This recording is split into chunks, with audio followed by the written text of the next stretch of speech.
Hey everybody, before you listen to the show, two quick things. I hope you and your loved ones are safe, happy, and healthy. Secondly, stop right now.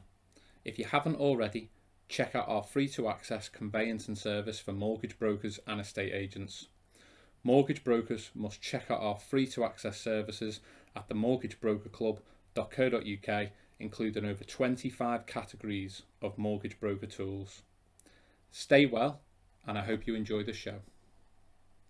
Welcome to the MLC Show for Property Professionals. I am your host, Sean Rogers, and I am delighted to be joined on today's show by Marc Gordon of FS Apprenticeships. On today's show, we're going to be asking for Marc's views on the budget, debating the impact on the property sector, lenders, Marc's time at Simply Biz, and his new business and how it can help property and financial services professionals. Marc, how are things? How are you? Very well, thank you, Sean. Thanks for having me on. Looking forward to it. I've seen a few of these podcasts recently, and I think they're really great and adding a lot of value. So, really happy to be here. How about yourself? Really good. With the homeschooling and everything going on, the trying to make sure we can record these shows without the dogs barking, escaping, kids causing mayhem, anyone bursting in through the door. We've got 11 padlocks on the door to make sure this is safe. I've tried to use every single duvet and pillow to try and soundproof the room. So far, so good. We've got this far without any bloopers occurring that make the show and myself go viral outside of the sector. It is about adapting to this new digital world, isn't it? I suppose we're used to doing a lot of things face to face, and everything's kind of novated over to this, hasn't it? So yeah, we've done well over the last 12 months as of you guys, and it's it's the world we live in now, I suppose, isn't it? So we're recording 2 days after the budget, and I don't think there was anything surprising in there for the property sector as a result of the leaks that have come out in recent weeks, and there's plenty for us to get stuck into. So March, obviously everyone was concerned about the stamp duty cliff edge, and that understandably was worrying lawyers, it was worrying brokers, worrying clients. It's now been extended into 3 phases. So we've got the nil rate extension of 500,000 up until the 30th of June.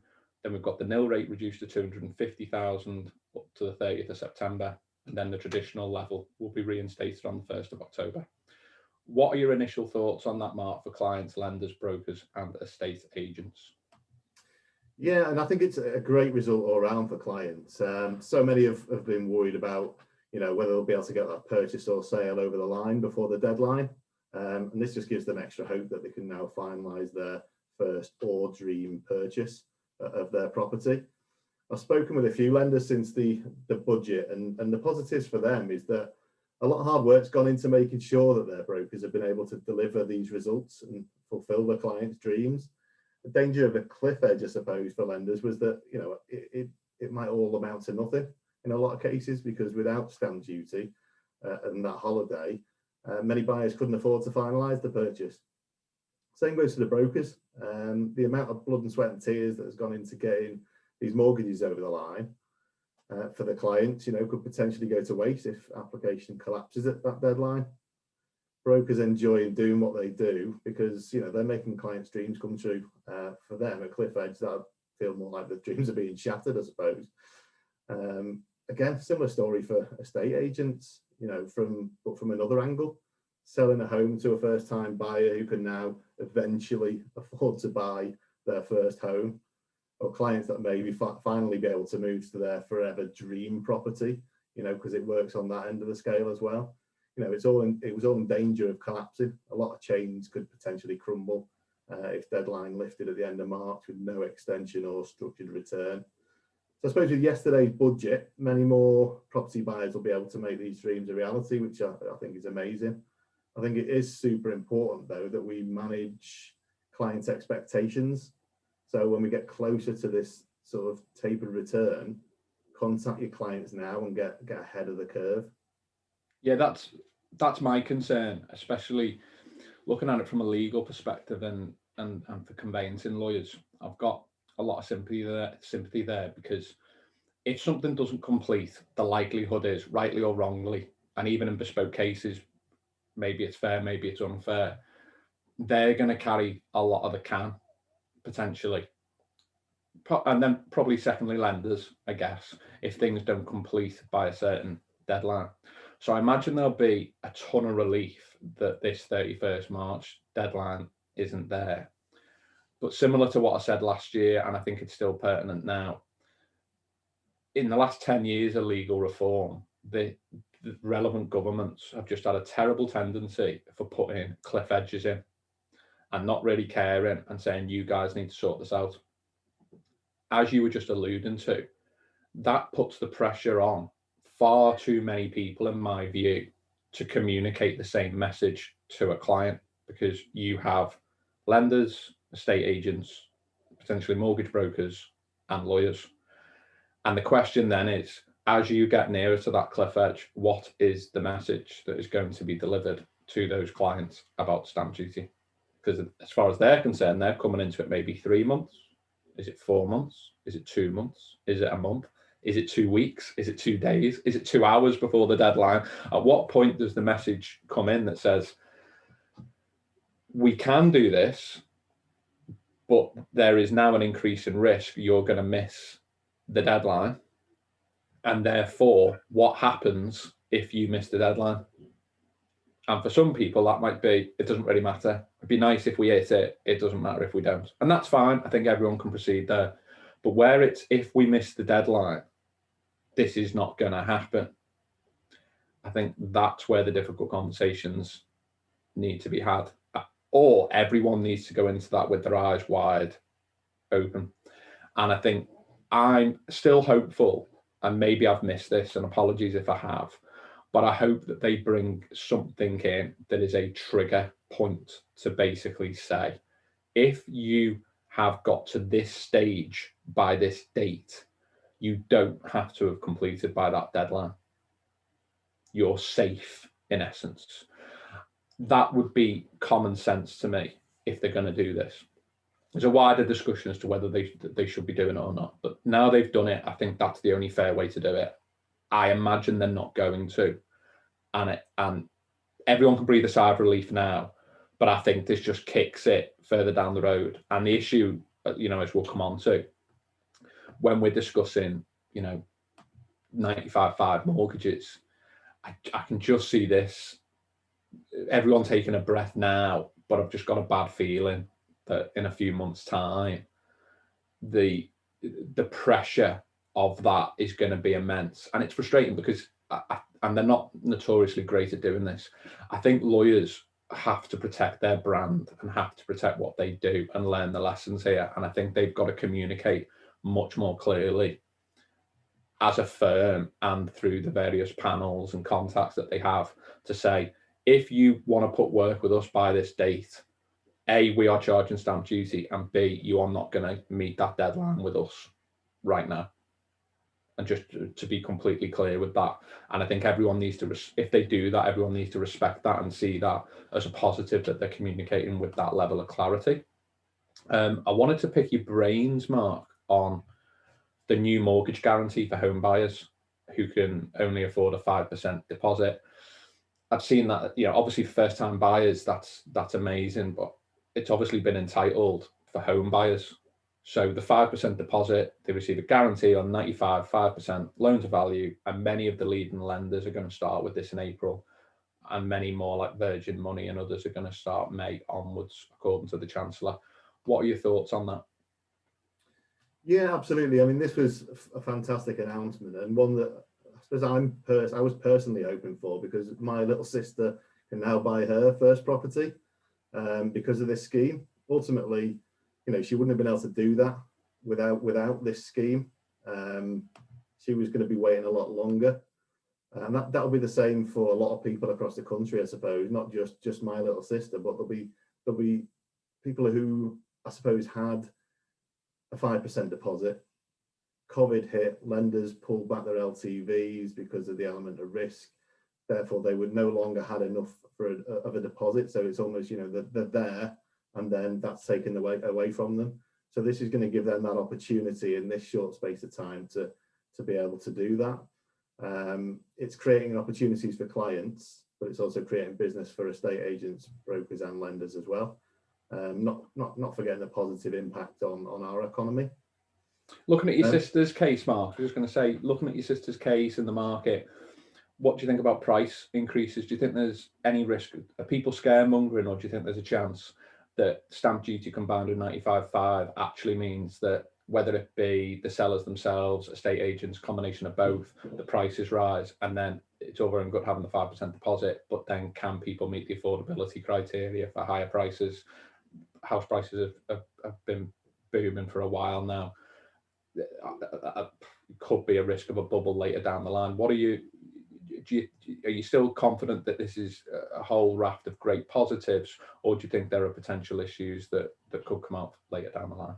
Yeah, no, absolutely. I think, prices are going to go up. I think there's a lot of repairs to the economy that the government have got in mind as well. And I think, at the moment, I suppose it depends on the house buyer. If they're looking to buy now, then it's great. If they're now starting to look for their property, and this takes a while, there's a chance that prices will rise, and of course they will. Then the affordability will kick in, and they won't be able to buy that property. So there is an element to that. But I suppose for those in the interim who are looking to buy that property, it's a great thing. Moving on from that, yeah, I think there is going to be issues with affordability when prices do rise, Sean. We're a nation of homeowners, and this isn't my view at all, but it's interesting. I've seen quite a few people in America talk about actually moving to more of a renting choice. And for many, they'll argue in this country they don't have a choice in terms of owning their own home or renting. I completely get that. But I find it interesting that in America, there's some talk of actually even mum and dad almost creating your own little home at the bottom of the garden, in essence, for you to live in, or renting and having the agility, if you like, A, to move potentially quicker, subject to your lease, and B, to adapt to economic changes and the economic climate. You've got a lot of more people going freelance, consultants, self-employed professionals, and all this kind of thing. And you can see the point they're making there, in that you probably do have a bit more agility, and especially if you're fortunate enough to have a massive garden, you can live at the bottom in some kind of glorified Wendy house or something of your parents. I'm not sure you can still get away with putting your washing in and dragging that in. Maybe you can. Is it a case that the big thing about owning homes is that actually it's really crucial to your retirement, boosting your pension, being able to downsize, release equity, helping your kids? Do you think that it's as important in the UK as it always has been? Or do you think the sort of conversations from America, especially if you're not employed as such, you're more freelance, that actually there are benefits to being a bit more agile by renting?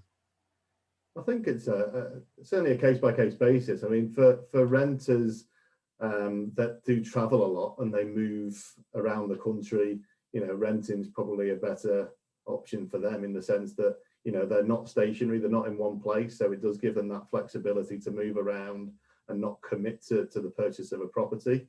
I've always been a firm believer of owning your own property, and that's mainly because, it's cheaper to pay off a mortgage. I'm astounded by some of the costs of rental properties. So if you are looking to stay in one place, not only is it much cheaper to pay off a mortgage than it is a rental. I mean, I'm in the north, so property mortgages are a lot cheaper for properties up here, but every payment on a mortgage is an investment as well.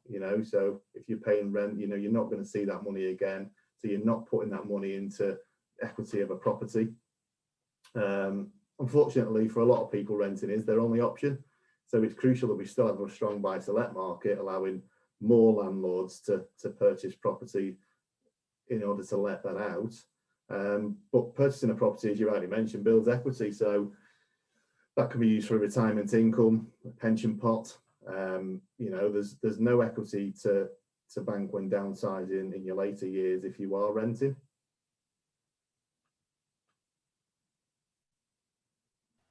Yeah, I mean, I was playing devil's advocate before. My own view is that I think as long as homes are affordable, as long as there's enough of them within reason, and especially if you've got, you know, your 90/10s or your 95/5 loan to values, I think that's very attractive for people to buy their own house for all the reasons you've just cited. I don't know enough about the American market and potentially the post 2008 world in America, but if in 10, 20 years time, and heaven forbid, but if there was a situation where there were very few homes available, prices were absolutely outrageous, and you were having to put down 20, 30% deposits on homes, I could then potentially see the argument for that.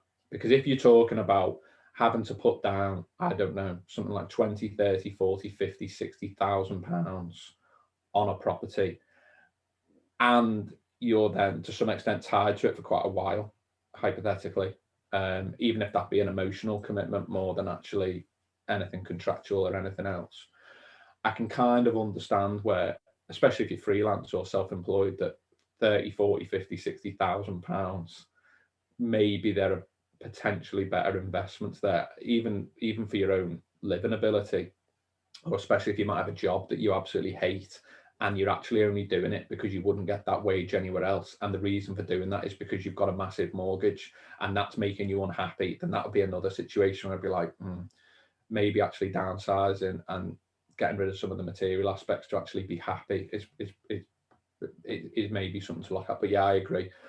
I think in the current climate, home owning is definitely the way to go. And I think this will help many more people get on the property ladder, which is a good thing. Marc, Simply Biz, tell us about your time at Simply Biz. What did your job involve day to day, and how do you look back on your time there? Yeah, no, it's I was at Simply Biz for 2 fantastic years. Initially working with, with the member firms, supporting them with business development, keeping their business safe, running events and education campaigns to ensure, that they're up to date with the lender's propositions, and any market changes. So thoroughly enjoyed that. I was then lucky to be given a quick promotion, an opportunity to manage the lender and provider relationship, Sean. So which was a great fit for me. I'd like to think that I'm creative, a sales professional, very likable and trusting. Many might say differently, but you're trusting enough to do this show, so it's good enough for me, mate. So that's always helped me when managing corporate relationships. So it was a natural role for me and a natural move within the mortgage club. I was able to help both the lender and provider partners gain exposure to members, offer education and insight to their solution. My role was generating more business for Simply Biz partners, but also keeping our members updated on what lenders were doing, what criteria and lending appetites they had at that moment, and what was a fit for their clients. One thing that always stood out for me when because I've worked on both sides of the fence was, there's a lot of broker firms that see high street lenders. They know exactly who they are, what their criteria is. They do a lot of business with those because it's, most of what they put forward is kind of vanilla cases and normal sort of mortgages, if you will. They also know the other end, which is the big specialist lenders, so they know who to place their, adverse, your quirky property construction. There's a massive lenders in between, so for me, it was always trying to make sure that the brokers knew that they could get similar to high street rates with a little bit of extra flexibility with some of the building societies that sit just outside the high street. So it's really important to make sure that they were educated on all of those lenders in between, because they actually might be a better fit for clients. And how do you think the lenders dealt with the past 12 months? There are 2 particular things, I would like your views on. One, remote working, lockdown, changes, social distancing, etc. And then secondly, obviously the stamp duty holiday and the way they then had a bit of a rush and needed to turn applications around. Firstly, how do you think lenders dealt with that generally? And secondly, were there any particular lenders that stood out to you that you thought did an amazing job in terms of whether it be their communication or their agility or the way that they handle the situation? Yeah, I think lenders at that time were pushed into a bit of a corner, Sean. I mean, I dealt obviously quite closely with the lenders with my role at Simply Biz. Things like the mortgage payment holidays. A lot of staff had to be moved into other departments to deal with the call volumes and processing for clients. Lenders also had to furlough a lot of sales staff because, of course, they were so inundated with the mortgage payment holidays, and they couldn't afford to chase more business. So they weren't at full capacity themselves. The pause on valuations meant some lenders, were hit hardest, depending on the pause on valuation. I suppose it meant that some lenders had to withdraw from the market entirely, and others had to adapt and utilize desktop valuations, when we couldn't actually go out and physically value a property, so that caused a lot of issues. I think some of the specialist lenders were hit pretty hard, depending on who they had for securitization. Some had to pull out lending altogether, whereas one or two had to withdraw like their residential range in entirety because of that. Turnaround times and loan to values took a huge hit due to desktop valuations. Criteria changed on a daily basis, so that was so difficult for brokers to try and keep up with and keep track of these changes. Lenders were also at times difficult to get hold of, and some were not clear enough on their SLAs and time to offer or completion. So that was a real pain point for brokers when I was at Simply Biz as well. Were there any that stood out? I'd love to, but I'm not going to. I don't want to know the ones who struggled, but were there any that stood out as really, in your view, doing a great job to communicate and be agile and react to ever-changing circumstances? I suppose there's a couple that spring to mind on the spot. I'm sure there's many more that did a good job of trying to react, and there's probably quite a lot that didn't. The likes of Accord came in with the higher loan to values probably quicker than a lot of others, so that was a great thing for both clients and brokers to be able to offer higher LTVs. I think Skipton Building Society were phenomenal in their adapt to change and technology to try and smooth the process over and the turnaround times for getting things through. But there were many lenders that really kind of pulled out all the stops. There was many that potentially could have done more, but obviously I won't go into too many names. But those are two that stood out in two slightly different ways of adapting very well. FS Apprenticeships. You left Simply Biz. You decided to set up FS Apprenticeships. What gave you the idea to set it up? Yeah, so this is an easy one for me, and a story that I do love to tell. Working with and supporting financial advisors over quite a long career in financial services. The growing concern more recently for me was the lack of online digital presence as the world became much more digital. So the saying was always said that online is now the new high street, and there was too many businesses, in my opinion, that didn't have a shop window. So I began to research solutions for firms who, didn't know where to start when it came to marketing or didn't have any internal knowledge at all. Especially digital marketing and social media. These are two areas that really there was improvements needed to be made across intermediaries. So I came across digital and content marketing apprenticeships. Now, even I thought apprenticeships were for electricians or mechanics. I thought they were very, very trade focused. But yeah, I found that they did content marketing, digital marketing apprenticeships, and a full suite of marketing apprenticeships. So knowing that there was funding available, and at the time, take business owners as away from basically business owners, they can't be spending too much time on content creation and doing that kind of online digital marketing when they've got so much else to do. So I just thought this was a fantastic solution for them, and I decided to run with it. before you know it, I'd hired marketing assessors, so marketing professionals who are a tutor and trainer and assessor for apprenticeships. And I'd sat them down and run some training with them on financial services. So to make them aware of who, say, a mortgage broker's target audience would be, running through what the businesses look like and giving them a real insight so that they can tailor that learning to mortgage brokers or any firms within financial services.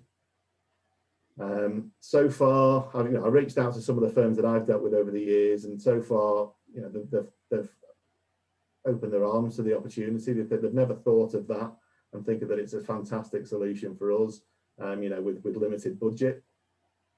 So, the other reason for, I suppose, starting this business was, getting young people into the industry that don't have advising qualifications.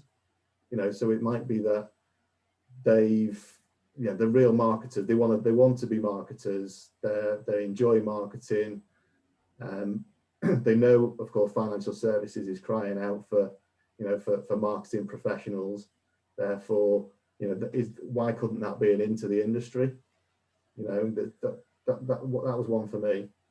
And leaving Simply Biz in a pandemic to set up on your own, tell us about that journey. I'm guessing scary, crazy, time consuming, all three.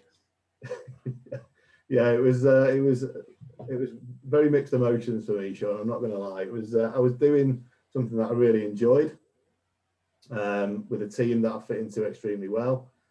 Most of which, they all became friends, and I'll keep in contact with them forever. I learned a lot from them. I was giving up stability and guaranteed salary, and walking out into the land of owning my own business, which was scary to say the least. But that was mixed with, I suppose, excitement, pride, hunger to go off and make my own venture a success.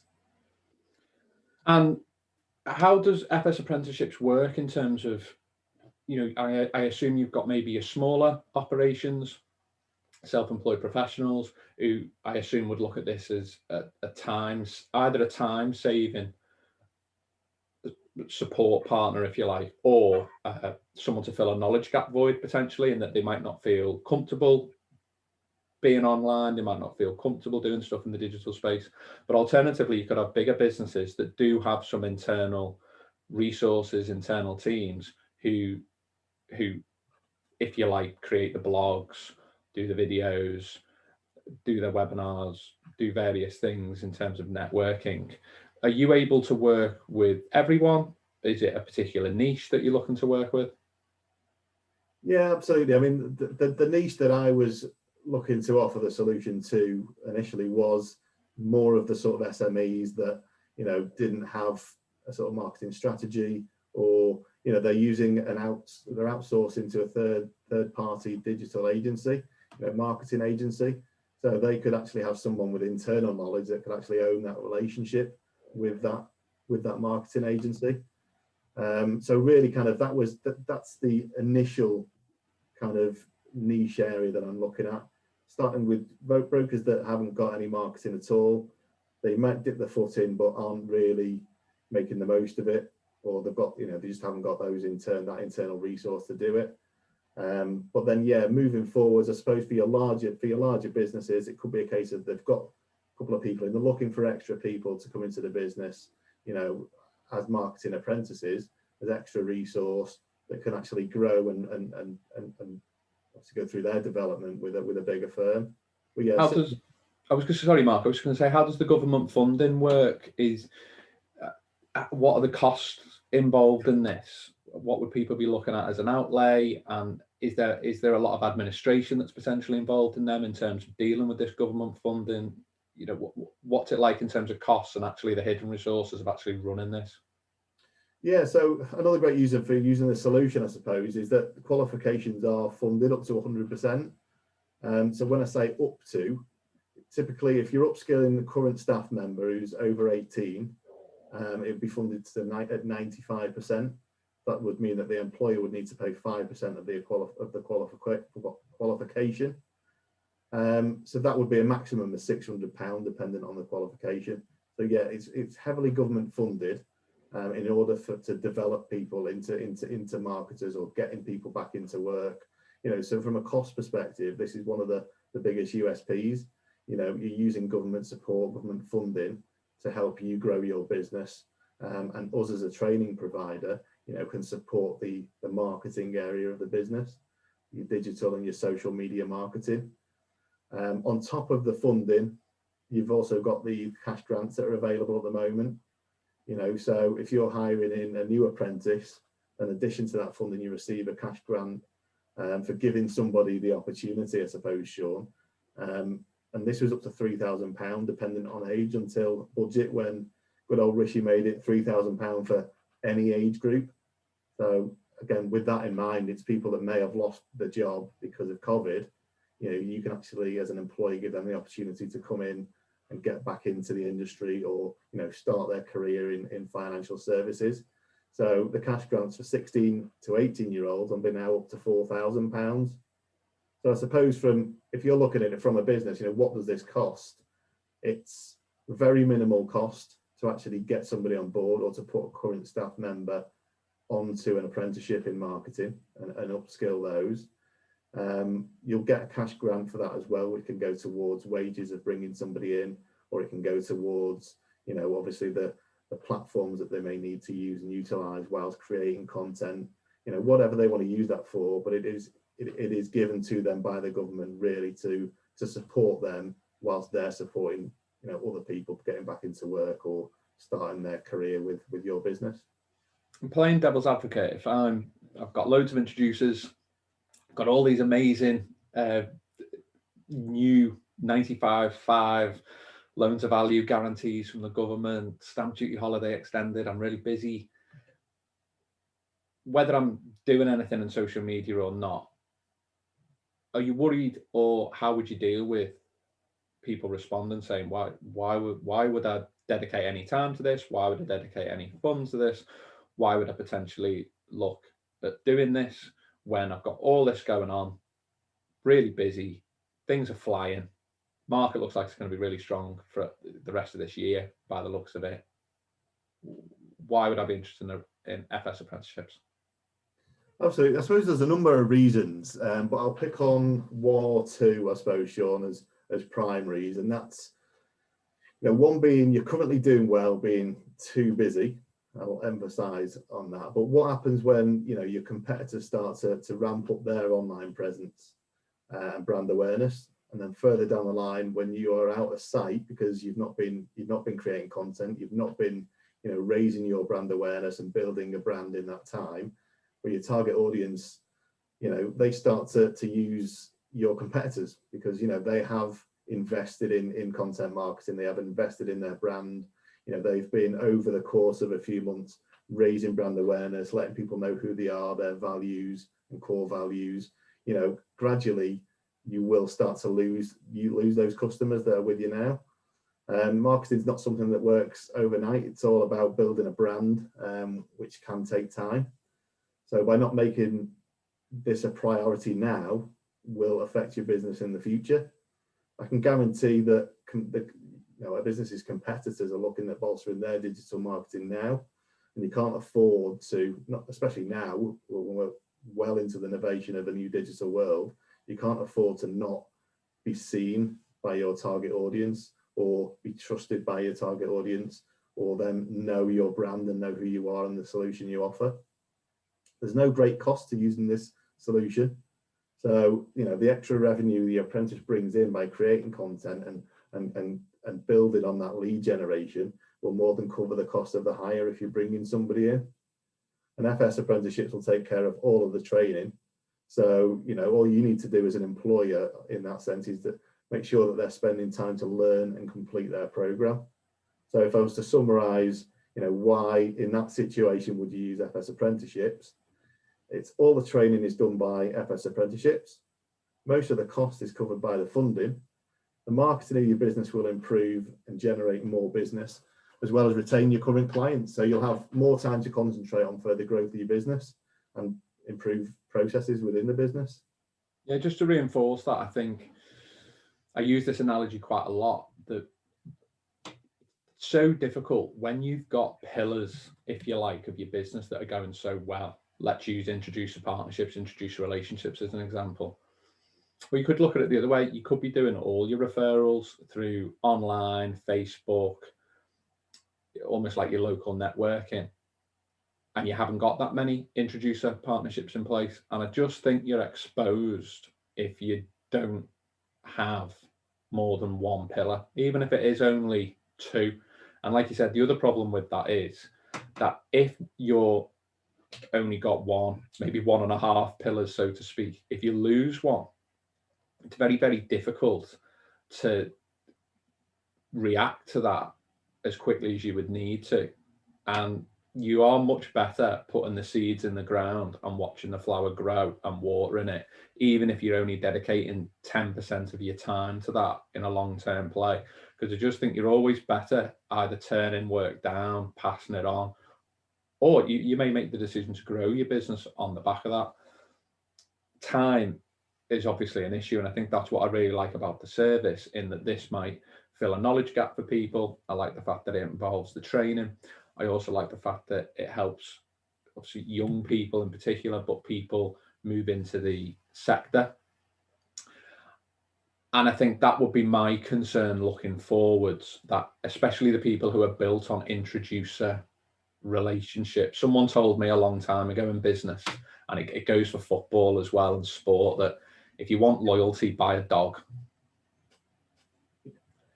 And the reality is, no matter how good your introducer partnerships are, you are always going to have people wanting to nick those introducer relationships from you. There are going to be new people entering the market all the time, getting the qualifications.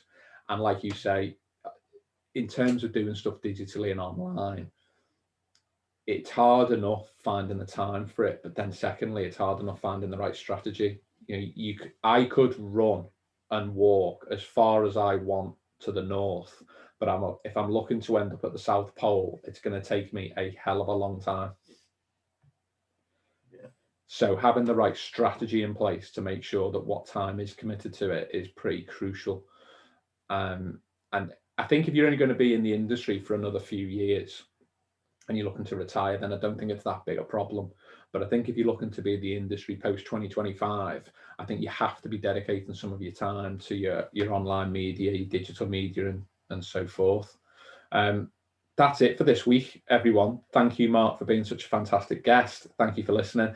If you want any further information on FS Apprenticeships, please check out Marc Gordon via social media accounts. He's really active on LinkedIn. There's the FS Apprenticeships website, and we're going to be messaging loads out about them on our website and social media channels directly. Please share and spread the word about the MLC Show for property professionals. If you're listening on Apple Podcasts, please hit us with a 5-star review. I know that's dead cheeky, but we are where we are. And remember to check out the products and services at themortgagebrokerclub.co.uk. More importantly, please stay well and take care.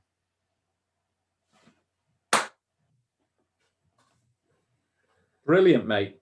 Is that all right? Stop recording.